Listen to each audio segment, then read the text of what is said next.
How did a single family from a Frankfurt ghetto become the most powerful banking dynasty in Europe? What drove the Rothschilds to spread across an entire continent, building financial networks that would shape the fate of nations? And how did they maintain their dominance for over 2 centuries? To understand the entire story of how the Rothschild family built their banking empire, we have to go back to the very beginning. In the mid-18th century, the Jewish quarter of Frankfurt was a place of confinement and hardship. High walls enclosed the Judengasse, where Jewish families lived under severe restrictions. They couldn't own land outside the ghetto, couldn't practice most professions, and were locked in at night and on Christian holidays. It was into this world, on February 23, 1744, that a child was born who would change the course of financial history. His name was Mayer Amschel Rothschild. The name Rothschild itself tells a story. It comes from the German zum Roten Schild, meaning at the red shield, referring to the red shield that hung outside the family's house in the Frankfurt ghetto. Houses in those days weren't numbered but identified by signs and symbols. That red shield would eventually become the center of the family's coat of arms, a symbol recognized across the capitals of Europe.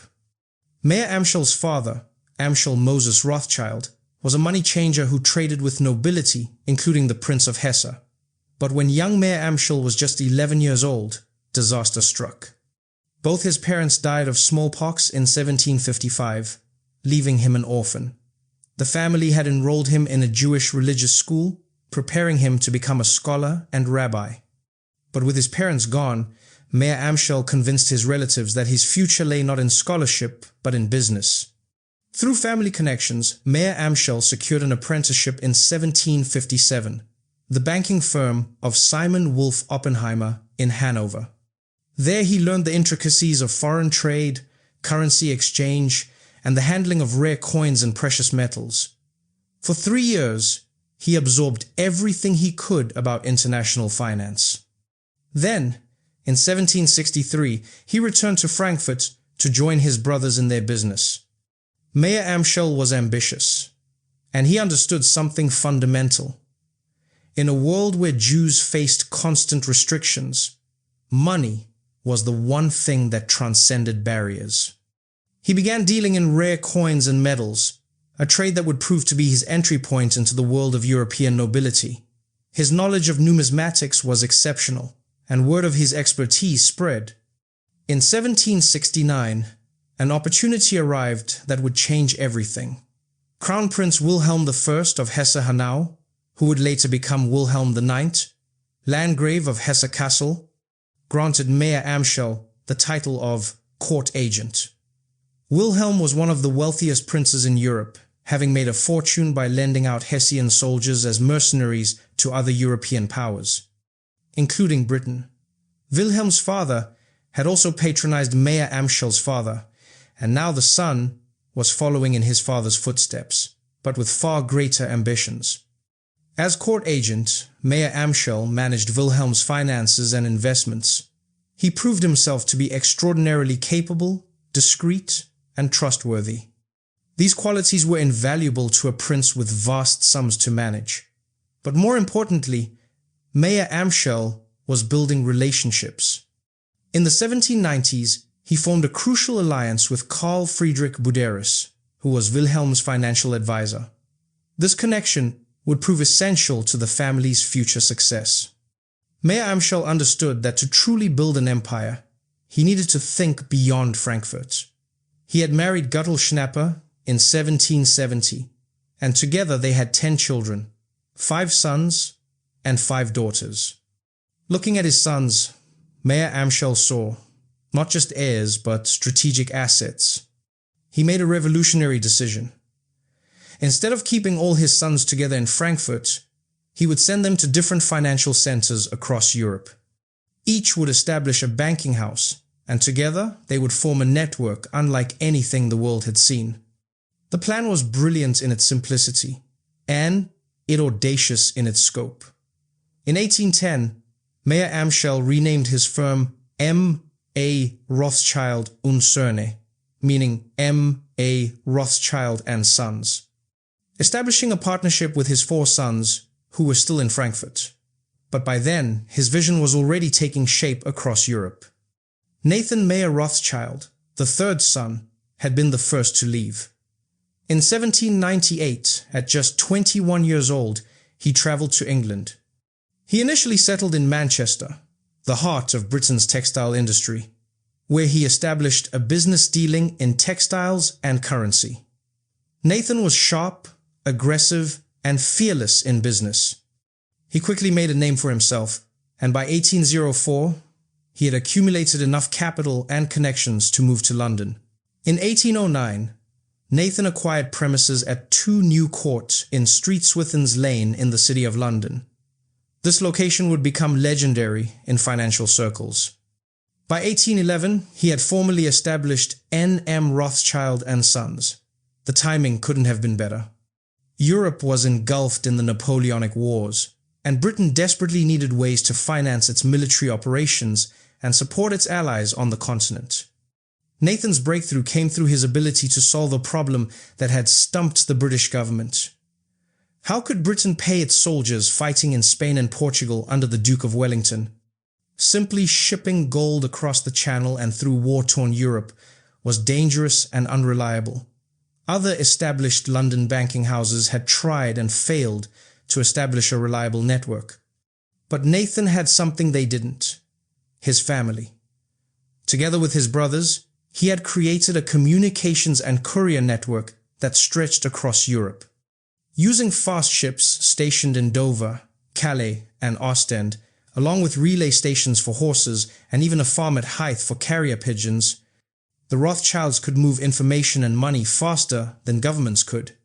Nathan proposed a complex system of foreign exchange and bullion movements. Instead of physically transporting gold from London to Spain, the Rothschilds would use their network to move funds through a series of transactions involving multiple currencies and locations. Gold would be purchased in London, shipped to Paris, exchanged there, moved to Spain, and converted into coin to pay Wellington's troops. The Rothschilds would profit from commissions and from arbitrage opportunities in the currency markets. It was risky. The exchange rates fluctuated constantly, and the political situation was unstable. But the Rothschilds had information flowing to them from all 5 brothers' operations. They knew market conditions across Europe better than anyone else. The British government, desperate and with few alternatives, agreed. The operation was a spectacular success. Between 1811 and 1815, the Rothschilds transferred millions of pounds worth of gold and silver to Wellington's forces. Nathan had essentially become Britain's banker on the continent. As one contemporary put it, "I do not know what we should have done without him." The Rothschilds didn't just move money. They also moved information. In an age when news traveled at the speed of horses and ships, having reliable, fast information was worth its weight in gold. The family's courier system was the envy of Europe, often delivering news faster than official government dispatches. This brings us to one of the most famous and controversial stories in financial history: the Battle of Waterloo. On the 18th of June 1815, the Duke of Wellington faced Napoleon Bonaparte in Belgium in what would be the decisive battle of the Napoleonic Wars. The outcome would determine the fate of Europe and would have massive implications for financial markets. Government bonds had been fluctuating wildly with news from the battlefield. A British victory would send them soaring. A defeat would cause them to crash. According to legend, Nathan Rothschild received news of Wellington's victory a full day before the British government did, thanks to his private courier network. The story goes that he then went to the London Stock Exchange and began selling government bonds, or consols. Other traders, seeing Rothschild selling and believing he must have received news of a British defeat, panicked and began selling too. Bond prices plummeted. Then, once prices had hit bottom, Rothschild secretly bought up massive quantities of bonds at rock-bottom prices. When the official news of Wellington's victory arrived, bond prices skyrocketed, and Rothschild made millions. The truth is more complex and far less dramatic. Historical research from the Rothschild archive and scholars like Niall Ferguson has shown that while Nathan did receive early information about Waterloo, the legendary story of market manipulation is largely a fabrication. It originated in an 1846 anti-Semitic pamphlet written by a French socialist using the pseudonym Satan, and was later used in Nazi propaganda films. What really happened? Nathan's courier likely did bring early news of the victory, possibly on the evening of June 19th. John Roweth, a Rothschild employee, later wrote to Nathan noting that, "You have done well by the early information which you had of the victory gained at Waterloo." So Nathan probably did profit from the early news, but the scale and manner of the profit were nothing like the legend suggests. The real fortune the Rothschilds made from the Napoleonic Wars came not from a single dramatic coup, but from years of painstaking work, calculated risks, and unmatched information networks. Between spring 1815 and July 1816, the collective assets of the five Rothschild brothers grew from £500,000 to £1 million, an enormous sum when the average wage was about £50 per year. By 1815, the other brothers had established themselves across Europe. Amschel Meyer, the eldest, remained in Frankfurt to maintain the original house. Salomon Meyer settled in Vienna in 1820, gaining influence with the Austrian Empire.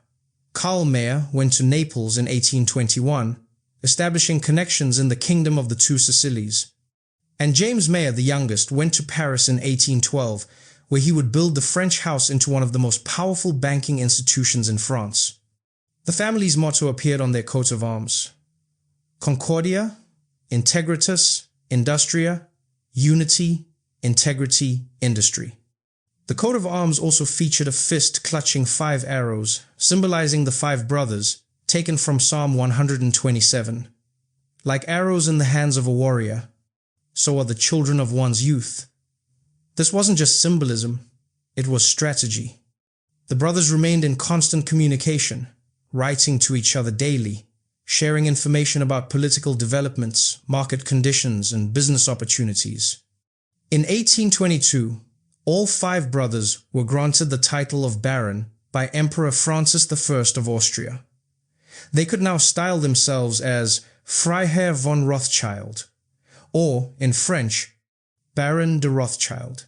The German poet Heinrich Heine would later write that money is the god of our time and Rothschild is his prophet, and described Nathan Mayer Rothschild as representing the gradual annihilation of the old aristocracy, alongside Cardinal Richelieu and Maximilien Robespierre. The Rothschilds were creating a new kind of nobility, lords of finance rather than land. Their power came from innovations that transformed European finance. Most importantly, they revolutionized the government bond market. In the 18th century, borrowing money as a government was a messy local affair. But the Rothschilds created something entirely new. They could issue bonds simultaneously in multiple cities and currencies, tapping into pools of capital across Europe. A government in Austria could borrow money that came from investors in London, Paris, Frankfurt, and Vienna, all coordinated through the Rothschild network. In 1818, Nathan arranged a £5 million loan to the Prussian government. This became a template for countless other loans. The issuing of government bonds became the mainstay of the Rothschild business throughout the 19th century. From 1895 through 1907, the Rothschilds loaned nearly $450 million to European governments, equivalent to about $15 billion today. The family's financial power became so great that by 1825 to 1826, Nathan was able to supply enough coin to the Bank of England to enable it to avert a liquidity crisis. The bank itself, the most powerful financial institution in the world's most powerful empire, had to turn to Nathan Rothschild for help. It was an astonishing demonstration of the family's resources and influence. The Rothschilds also played crucial roles in major historical events. When Brazil sought independence from Portugal in the early 19th century, the agreement required Brazil to pay Portugal £2 million in compensation. M. Rothschild and Sons raised this capital on the London market, effectively financing Brazilian independence. In the 1870s, they made one of their most famous loans when they advanced money to the French government to pay war indemnities following France's defeat in the Franco-Prussian War. This loan helped stabilize France during a vulnerable period. Perhaps the most celebrated Rothschild financial transaction came in 1875 and involved the Suez Canal. The canal had been completed in 1869, connecting the Mediterranean to the Red Sea and dramatically shortening the journey from Europe to India. Although the British had initially opposed the French-led project, by the mid-1870s, 4/5 of the traffic through the canal was British. The canal was owned by the Suez Canal Company, with shares held by French investors and by Ismail Pasha, the Khedive of Egypt. Ismail, facing severe financial difficulties, decided to sell Egypt's 44% stake in the company. When British Prime Minister Benjamin Disraeli learned that Ismail was negotiating with French interests, he realized this was a strategic opportunity. Control of the canal was vital to British imperial interests, particularly the route to India. There was just one problem. Parliament was not in session to approve funding for the purchase, and the deal needed to be concluded quickly before the French could act. Disraeli turned to his friend Lionel de Rothschild, Nathan's son, who now headed the London House.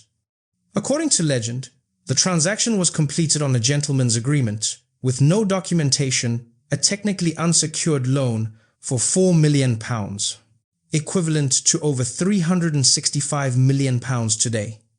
Lionel advanced the entire sum overnight. The deal was done on November 25, 1875.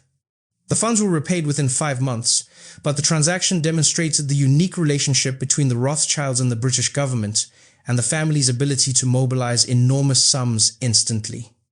Beyond government finance, the Rothschilds were instrumental in funding the Industrial Revolution.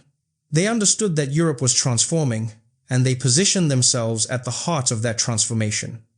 Railways were the great infrastructure project of the 19th century, and the Rothschilds financed railway construction across Europe and beyond. James Mayer Rothschild in Paris became one of the most important financiers of French railways. In 1838, he was involved in founding the Compagnie du Chemin de Fer de Paris à Orléans, which would eventually operate over 6,800 miles of track before being nationalized in 1938. Railways opened up new markets, increased social mobility, and fundamentally changed European society. The Rothschilds made fortunes from railway investments while helping to shape the continent's economic future. Their investments extended far beyond Europe. In 1873, the French and English branches of the family joined with other investors to acquire the Spanish government's Rio Tinto copper mines. The mines had been losing money under government ownership, but the Rothschilds restructured the company and turned it into a highly profitable business. By 1905, the Rothschild interest in Rio Tinto exceeded 30%. In 1887, the French and English houses loaned money to and invested in the De Beers diamond mines in South Africa, becoming its largest shareholders. The Rothschilds also funded Cecil Rhodes in developing the British South Africa Company.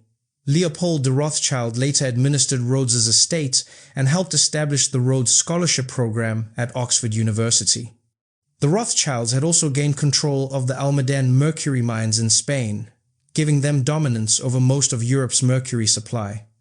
Their mining interests spanned continents and included copper, gold, diamonds, mercury, and more. Throughout all of this, the Rothschilds maintained their family structure. They kept the banking business within the family through carefully arranged marriages, often between cousins. This wasn't unusual for the time, but the Rothschilds took it to an extreme. Of 58 Rothschild marriages between 1824 and 1877, fully half were between first cousins. The strategy was deliberate. It kept wealth and control within the family and ensured loyalty and unity. The family also maintained strict secrecy about their operations. As historian Paul Johnson wrote, "The Rothschilds are elusive. There is no book about them that is both revealing and accurate. Libraries of nonsense have been written about them." The family understood that information was power, and they guarded their financial information as closely as they exploited everyone else's lack of it. The success of the Rothschild model came from several factors working together. First was the family structure itself. Unlike other banking houses that might have a single location or perhaps a parent company with a few branches, the Rothschilds operated as a network of semi-independent but closely coordinated operations. Each brother ran his own house but remained in constant communication with the others. This allowed them to be both local and international simultaneously. Second was information. The Rothschild courier network was legendary. They employed their own agents across Europe who sent regular reports about political developments, market conditions, and any news that might affect finances. This information was compiled, analyzed, and shared among the brothers.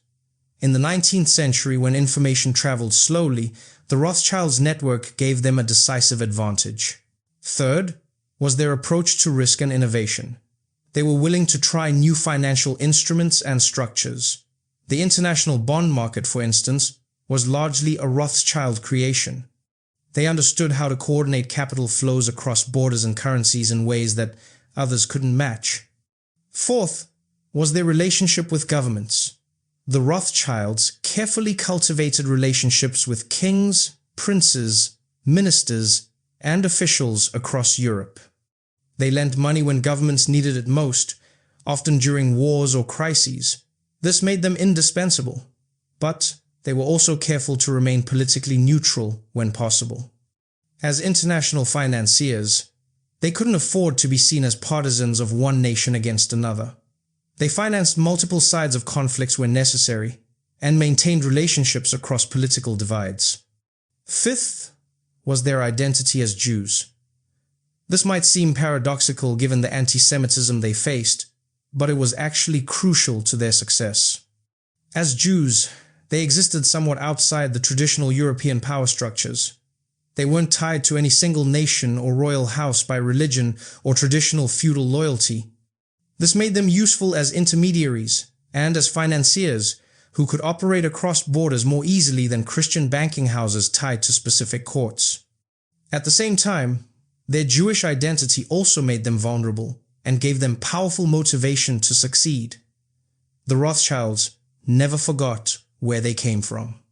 They remained committed to Jewish causes and to the principle of tzedakah, the Jewish obligation to pursue social justice through material support for those in need. As they became wealthy, they became major philanthropists, supporting Jewish communities, education, and causes across Europe. By the mid-19th century, the Rothschild houses were at the zenith of their power. Historian Niall Ferguson noted that for most of the 19th century, N.M. Rothschild was part of the biggest bank in the world, which dominated the international bond market. For a contemporary equivalent, one has to imagine a merger between Merrill Lynch, Morgan Stanley, JP Morgan Chase & Co., and probably Goldman Sachs too as well perhaps, as the International Monetary Fund. The family's wealth was staggering. In London, they bought up large portions of Mayfair, one of the most expensive areas in the city. In Paris, James Mayer Rothschild's mansion became a center of political and social life. In Vienna, the Rothschilds were major patrons of the arts and culture. In Frankfurt, they remained influential in German finance. And in Naples, they had close connections to the ruling family. Members of the family were elevated to the highest levels of European society. In 1885, Nathan Mayer Rothschild II became the first Jewish peer in the British House of Lords when he was granted the hereditary title Baron Rothschild. In France, the Rothschilds became barons and major figures in French society. In Austria, they held similar titles and influence. Lionel de Rothschild, Nathan's eldest son, had an even more significant breakthrough. In 1847, he was elected to the British House of Commons. But as a Jew, he couldn't take his seat because the oath of office included the phrase, "on the true faith of a Christian." Lionel refused to take the oath and was re-elected multiple times over the next 11 years. Finally, in 1858, Parliament passed legislation allowing Jews to omit the phrase, and Lionel became the first Jewish MP to take his seat. His son, Nathaniel Rothschild, later became the first Jewish peer. The family also became major collectors and patrons of the arts. They amassed spectacular collections of art, rare books, manuscripts, and natural history specimens. The Rothschild collections of butterflies, beetles, and other insects were among the finest in the world. Family members contributed significantly to scientific knowledge, with some becoming respected naturalists and zoologists. They collected wine as well, and not just for drinking. Nathaniel de Rothschild acquired Chateau Braine-Mouton in 1853, and under family ownership, it became Chateau Mouton Rothschild, one of the world's most prestigious vineyards. In the 20th century, Baron Philippe de Rothschild became a premier winemaker, elevating Mouton Rothschild to even greater heights. But as the 19th century progressed, the financial landscape began to change. The rise of new commercial banks and joint stock banks began to challenge the Rothschilds' dominance. These new institutions could raise capital from public stock offerings, giving them access to resources that rivaled the Rothschilds' private wealth. In Germany, banks like Deutsche Bank emerged as powerful competitors. In Britain and America, large commercial banks were becoming the primary financiers of business and government. The Rothschilds adapted by diversifying their interests. They moved increasingly into industrial investments, mining operations, and other enterprises beyond pure banking. They also began to specialize more, with different branches focusing on different areas of business. The 20th century brought unprecedented challenges. The First World War shattered the international financial system that the Rothschilds had helped create. National boundaries became barriers rather than mere administrative divisions. The war also disrupted the family's carefully maintained political neutrality. With family members on both sides of the conflict, maintaining unity became more difficult. After the war, the Rothschild banks began transitioning towards advisory work rather than being primarily lenders. They helped finance projects like the London Underground and began focusing more on mergers and acquisitions, asset management, and merchant banking. The rise of fascism in the 1930s posed an existential threat. In 1938, when Germany annexed Austria, the Austrian Rothschilds' assets were seized by the Nazis. The family was scattered, with many fleeing to Britain, America, or other safe havens. The magnificent Rothschild Palace in Vienna was looted, and over a century of the Austrian Rothschilds' presence in Central European banking came to an abrupt end. In France, when the Nazis occupied Paris, the French Rothschilds also fled. Some went to Britain, others went to the United States. The Paris Bank was placed under German administration. Works of art and other valuables were seized. The family would not fully recover these losses until after the war. The British branch fared better, remaining in London throughout the war and continuing operations, though on a reduced scale. The family's homes and estates in Britain became hospitals and military facilities. Some family members served in the British military. After World War II, the Rothschild banks rebuilt. In France, the family reclaimed their assets in 1945 and set about reconstructing their business. The Paris house, reconstituted as Banque Rothschild, grew rapidly in the post-war decades. In Britain, the London house also expanded, taking advantage of the post-war economic boom. Those family members who had sheltered in New York during the war had begun laying groundwork for American operations. This would eventually become Rothschild Inc., giving the family a presence in the world's emerging financial superpower. But the challenges continued. In 1981, the socialist French government of François Mitterrand nationalized the Banque Rothschild, renaming it Compagnie Européenne des Banques. It was a stunning blow. The Rothschilds were forbidden from even using their own name in French banking for several years. Yet the family adapted once again. In 1983, David de Rothschild and Eric de Rothschild recapitalized the family business, initially calling it Paris Orléans since they couldn't use the Rothschild name. By 1986, they regained the right to the family name and renamed the bank Rothschild and CA Banque. The French business recovered and grew, focusing particularly on asset management and wealth management. A major turning point came in 2003, when the British and French branches, which had operated separately for nearly 2 centuries, announced plans to merge. Under the leadership of David René de Rothschild, the reunion of the family businesses was completed. This marked the reunification of the Rothschild financial empire for the first time since the early 19th century. Today, Rothschild & Co. continues to operate as a major financial advisory and wealth management firm. The business has evolved far from its 19th century roots in government bonds and bullion trading. Modern Rothschild & Co. focuses on strategic advisory services, helping with complex mergers and acquisitions, wealth management for high net worth clients, and asset management. The firm maintains offices around the world and continues to advise on major financial transactions. In 2017, Rothschild & Co. acquired the French private bank Martin Morel, making it the leading private bank in France. The firm has advised on numerous high-profile mergers and acquisitions in recent decades, maintaining its reputation for handling complex, sensitive financial matters. The family itself remains influential beyond banking. Members of the Rothschild family continue to be involved in finance, but also in politics, academia, philanthropy, and the arts. The tradition of collecting continues, as does the commitment to philanthropy. The family has established numerous charitable foundations and continues to support causes related to education, the arts, medical research, and Jewish welfare.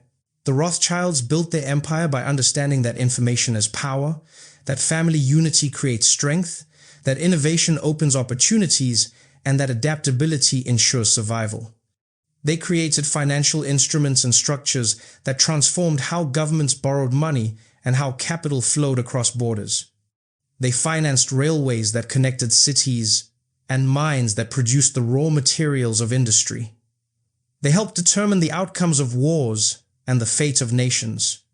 Their success also made them targets. Anti-Semitic conspiracy theories about the Rothschilds have persisted for nearly 2 centuries, often painting the family as puppet masters controlling world events. These theories are not only false, but dangerous, rooted in the same hatreds that led to the Holocaust. The reality is more complex and, in many ways, more interesting than the conspiracies. The Rothschilds were skilled financiers who built a remarkable business empire through hard work, innovation, and strategic thinking.